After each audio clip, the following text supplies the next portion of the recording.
이 시편 51편은 참으로 유명한 다윗의 참회시입니다.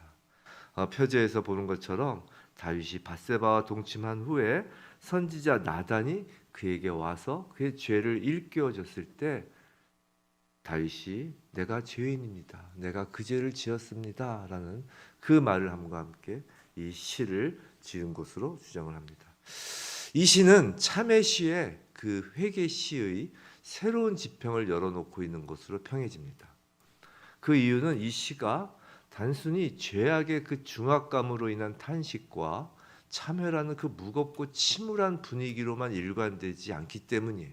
일반적인 참회시와 다른 양식을 취하고 있다는 것이죠. 오히려 이 시의 내용이 전개되고 진행될수록 죄악을 씻고 새로운 삶을 살고자 하는 시인의 의지가 더욱 견고해지고 있는 것을 우리는 발견할 수 있습니다. 그리고 이러한 시인의 의지가 그 변화된 새 인격, 새 마음으로 하나님께 새로운 소망을 서원, 기도하는 데까지 발전하게 됩니다. 이런 내용들을, 전반적인 내용들을, 이런 내용 전개를 감안해서 이 시는 일단 크게 세 부분으로 나눌 수가 있는 것 같아요. 1절부터 9절까지 시인은 자신의 죄를 철저하게 시인합니다. 그리고 그 죄를 씻어주기를 간구하죠. 그리고 10절부터 12절까지는 자신의 심령을 이제 새롭게 하여 줄 것을 간구하는 내용입니다. 참회를 넘어서 이제 새로운 마음을 구하는 것이죠.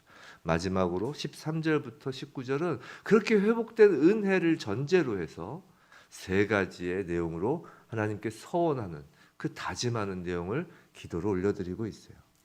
오늘 다윗의 대표적인 참회 시인 오늘 본문에서 우리는 몇 가지 회개에 있어서 중요한 내용을 한번 살펴보도록 하겠습니다.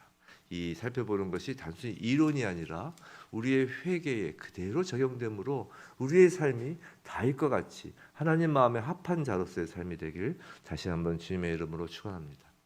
첫 번째 1절을 보시면 하나님이여 주의 인자를 따라 내게 은혜를 베푸시며 주의 많은 긍휼을 따라 내 죄악을 지워주소서라고 되어 있어요. 근데 히브리어 원어 성경을 보면 하나님이여 이렇게 시작되는 것이 아니라 인자에 따라가 먼저 시작돼요. 주의 인자라는 단어가 먼저 시작됩니다. 회개는 하나님의 변함없으신 사랑, 그 인자하심, 긍휼하심의 기초를 두고 있어요. 시인은 회개를 하나님의 인자하심, 긍휼하심이란 그 하나님의 성품을 노래하는 것으로 시작하는 것이에요. 여기서 인자를 따라라고 번역된 히브리어는 헤세드입니다. 인자란 말은 헤세드로 지금 히브리어에서 기록되고 있는데 이 헤세드란 단어는 언약적 사랑, 즉 변함없는 하나님의 무조건적인 사랑을 표현할 때 사용하는 단어입니다. 즉 회개한 그 회개라는 것은 언약에 기초하여 끝까지 당신의 백성을 사랑하시는 하나님의 속성에 근거한다는 것이에요. 우리가 회개하는 이유는 회개하지 않으면 하나님으로부터 혼날까 봐 두려워서 하는 것이 아니라는 것이에요. 그리고 또한 회개하는 것은 회개하는 당사자가 어떤 착한 성품을 가지고 있어서 그런 당사자의 착한 성품에 기초하는 것도 아니라는 것입니다. 회개의 기초는 변함없으신 하나님의 사랑에 그 기초를 두고 있음을 명심하여야 하는 것이에요. 거기서부터 회개가 시작되는 것이에요. 하나님으로부터 회개는 우리에게 회개하는 그 기초가 내려온 것이에요. 그러니까 회개는 하나님으로부터 온 특권입니다. 성도의 특권이에요. 하나님이 주신 선물이라고요. 두 번째, 회개는 죄에 대하여 정확히 아는 것에서 또 시작합니다. 3절을 보시면 무릇 나는 내 죄가를 아오니 내 죄가 항상 내 앞에 있나이다 라고 해요. 자신이 죄인임을 알지 못하는 자는 결코 자신의 죄를 고백할 수 없습니다. 따라서 죄에 대한 시인과 자신이 죄인임을 아는 것이 진정한 회개의 출발점이 되는 것이에요. 4절을 보시면 내가 주께만 범죄하여 주의 목전에 악을 행하였사오니 라고 돼 있어요. 이 말은 죄에 대하여 우리가 알아야 할 것은 범죄의 1차적 대상은 사람일 수 있어도 궁극적으로 모든 죄는 근본적으로 하나님을 향하여 있다는 점입니다. 지금 다윗이 다른 사람에게 바세바의 남편이었던 우리아에게 죄를 범죄하지 않았다라고 지금 얘기하는 것이 아니에요. 지금 다윗이 얘기하는 것은 선악의 모든 기준은 오직 하나님께만 있다는 고백이에요. 그래서 4절 후반부에 주께서 말씀하실 때 의로우시다는 것이 나오고 주께서 심판하실 때 순전하시다는 게 나온다는 거예요. 주님의 그 말씀과 주님의 심판은 의로움을 드러내고 무엇이 순전한 것인가를 드러내기 위한 것이라는 것이죠. 즉 모든 죄는 1차적으로 하나님 앞에서 평가받는 것이라는 것입니다. 5절 그 하나님의 기준에서 내가 죄악 중에 출생하였으며 어머니가 죄 중에서 나를 잉태하였나이다. 그 하나님의 기준에서 볼 때 시인은 자신이 죄악 중에 출생하였음을 이제 깨닫는 것이에요. 지금 시인이 자신이 지은 죄의 책임을 어머니나 조상들에게 돌리는 것이 아니에요. 자신의 그 죄악된 본성, 하나님의 기준에 비추어 봤을 때 자신은 죄악된 본성을 가진 자임을 고백하는 것입니다. 이처럼 회개는 자기 자신이 누구인지에 대한 철저한 인식에 기초하는 것이에요. 자기 자신이 죄를 지을 수밖에 없는 무력한 자임을 인정하는 것이에요. 그렇기 때문에 전적으로 하나님의 인자하심과 긍휼하심에 매달릴 수밖에 없는 것입니다. 회개란 철저한 하나님 중심의 신앙이에요. 그래서 회개가 후회와 다른 것이에요. 후회는 자기 중심적인 것이에요. 내가 옛날에 왜 그랬을까?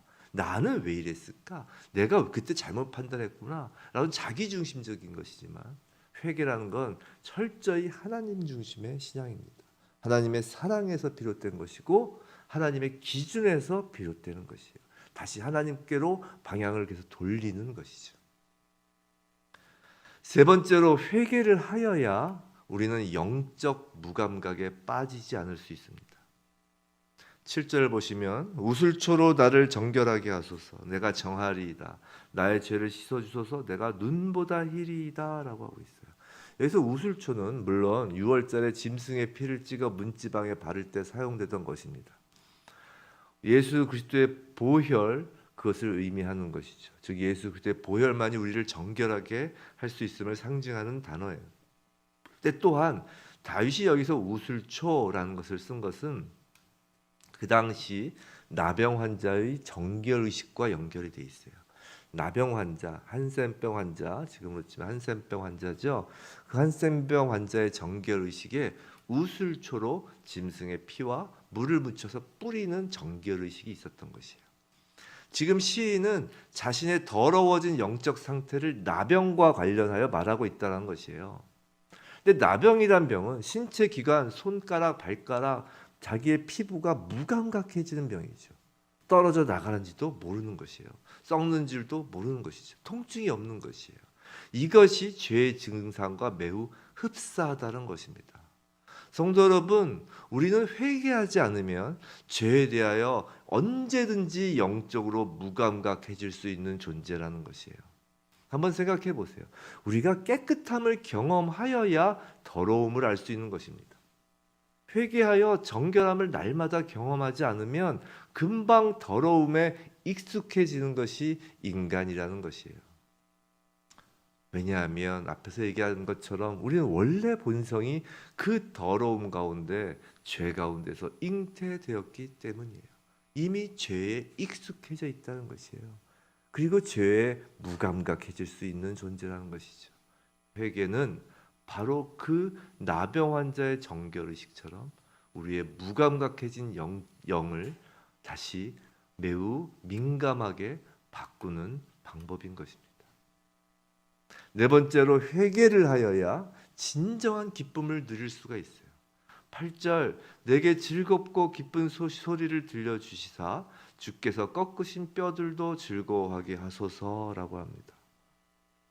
회개는 죄로 인한 징계를 면하게 하여 달라는 간구가 아니에요. 다시요. 회개는 우리가 죄를 지었는데 그 지은 죄의 벌을 면하게 해달라는 것이 아니라는 것이에요. 죄 자체를 지워달라는 것이에요. 지금 8절에서 주께서 꺾으신 뼈들도 즐거워하게 하소서라고 노래하고 있어요.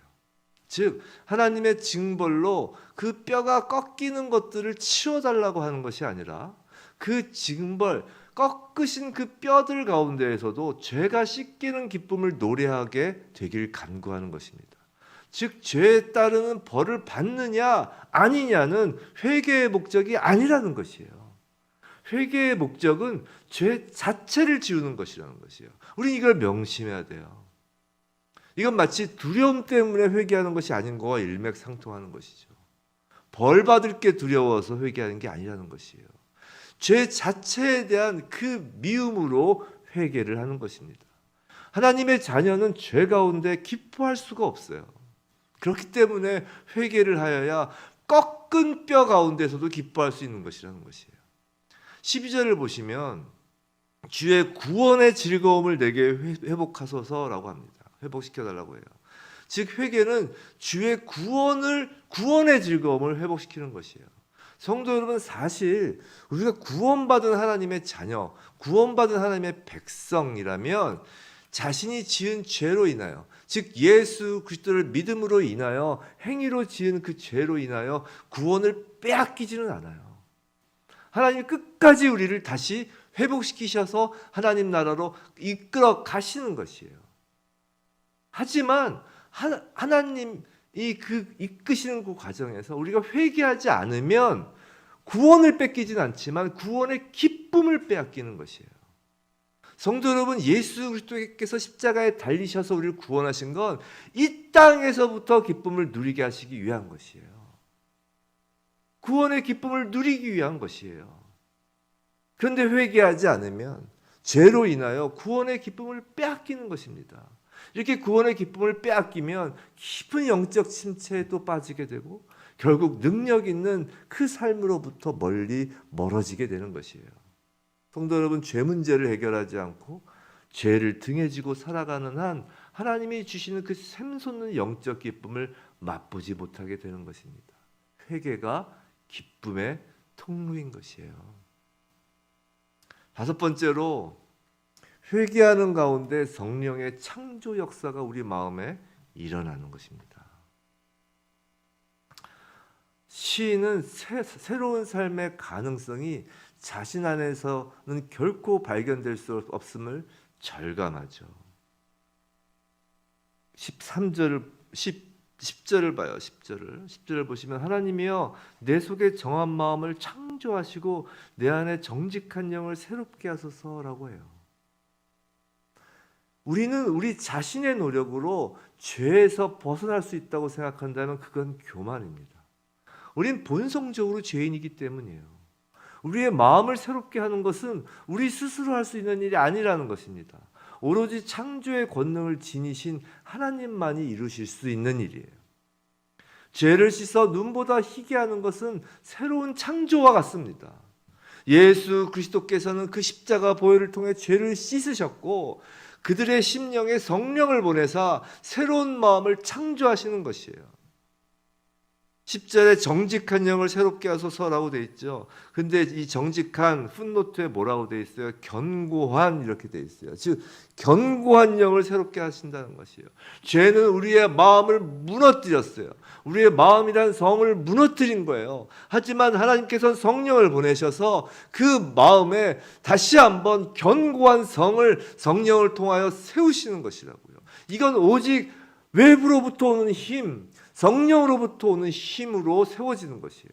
우리 안에서는 이미 성 안에 살고 있는 우리는 그 성벽을 재건할 힘이 없다라는 것이에요. 그것이 바로 회개입니다. 우리가 회개한다는 것은 우리 마음에 성령이 오셔서 일하고 계시다라는 증거예요. 회개하지 아니함은 우리 안에 성령이 없다라는 증거인 것입니다. 여섯 번째, 회개는 나 자신만을 위한 것이 아니라 공동체를 위한 것이에요. 13절부터 19절까지는 시인이 이제 회복된 심령, 그 은혜를 전제로 하나님께 세 가지에 대하여 헌신할 것을 약속하는 기도입니다. 이것은 회개한 자로서 나타나는 자연스러운 반응인 것이에요. 이건 반응입니다. 이것을 보면 이 사람이 정말 회개를 하고 있는지 아닌지를 볼 수 있다는 것이에요. 첫 번째 13절, 내가 그리하면이라고 하죠. 그리하면 내가 범죄자에게 주의 도를 가르치리니 죄인들이 주께 돌아오리이다. 13절 주의 도를 가르치겠다는 것이에요. 회개한 자신과 동일한 상황에 처해 있는 자들을 향하여 용서와 회복의 메시지를 전하겠다는 것입니다. 하나님의 사랑을 전하겠다는 것이에요. 이것이 회개한 자의 첫 번째 반응입니다. 두 번째로 14절 15절 하나님이여 나의 구원의 하나님이여 피 흘린 죄에서 나를 건지소서 그리하면 내 혀가 주의 의의를 높이 노래하리이다. 주여 내 입술을 열어주소서 내 입이 주를 찬송하여 전파하리이다 라고요. 즉 회개한 자는 그 기쁨으로, 회개가 기쁨의 통로라고 했잖아요. 그 구원의 기쁨, 회복된 구원의 기쁨으로 주님을 찬양합니다. 그리고 주의 의를 높이 노래한다고 하잖아요. 하나님의 공의를 전파하는 것이에요. 즉 13절 하나님의 사랑을 전파합니다. 14절 15절 하나님의 공의를 전파합니다. 즉 우리 주님의 복음을 전파하는 자가 되는 것이에요. 회개하지 않은 자는 전파하지 못해요. 회개하는 자는 전파할 수밖에 없는 것입니다. 세 번째 16절에서 19절 16절에선 주님이 제사를 기뻐하지 아니하신다 하죠. 그런데 17절에서 하나님께서 원하시는 제사의 내용이 나와요. 17절 하나님께서 구하시는 제사는 상한 심령이라 하나님이여 상하고 통회하는 마음을 주께서 멸시하지 아니하시리라. 우리가 늘 산지교회에서 예배를 시작할 때 회개기도 앞에 봉독하는 읽는 말씀입니다. 이 말씀, 이 회개로 예배의 문이 열리는 것이에요. 참된 회개로 예배가 회복됩니다. 참된 예배의 회복은 회개로부터 시작되는 거예요. 어저께 감사가 예배라는 제목으로 말씀을 전하였죠. 근데 그 감사의 전제가 회개라고 하였습니다. 내가 죄인이라는 인식, 그리고 그 죄로부터 구원받았다는 것, 그것이 바로 그 감사가 바로 예배의 시작이잖아요. 사랑하는 성도 여러분, 교회가 살아나기 위해선 모든 성도 각자의 회개가 필수적인 것이에요. 날마다 회개하여 성령의 능력으로 새 마음, 새 능력으로 각 지체가 성령으로 펄펄 살아있을 때 교회가 살아나는 것입니다. 회개는 개인적인 문제를 뛰어넘어 교회 공동체 그리고 모든 세상을 살리는 그 생명의 시작점이 되는 것이에요. 예수님은 오늘도 말씀하시는 것입니다. 회개하라 천국이 가까이 왔느니라 라고 말이죠. 우리가 회개할 때 우리가 앉아있는 그곳 그 장소에 천국이 임하는 것입니다. 우리가 회개할 때 성도 여러분이 속한 그 교회에 천국이 임하는 것이에요. 하나님 나라가 임하는 것입니다. 예수님이 오시는 거예요. 우리가 회개할 때 여러분이 속한 모든 공동체, 일터와 가정과 모든 곳에 예수님이 임하는 것입니다. 천국이 오는 것이에요. 부디 다윗의 오늘 시편이 우리 모두의 그 기도가 되어서 자신과 교회 모두에게 성령의 새 창조가 일어나기를 주님의 이름으로 축원합니다.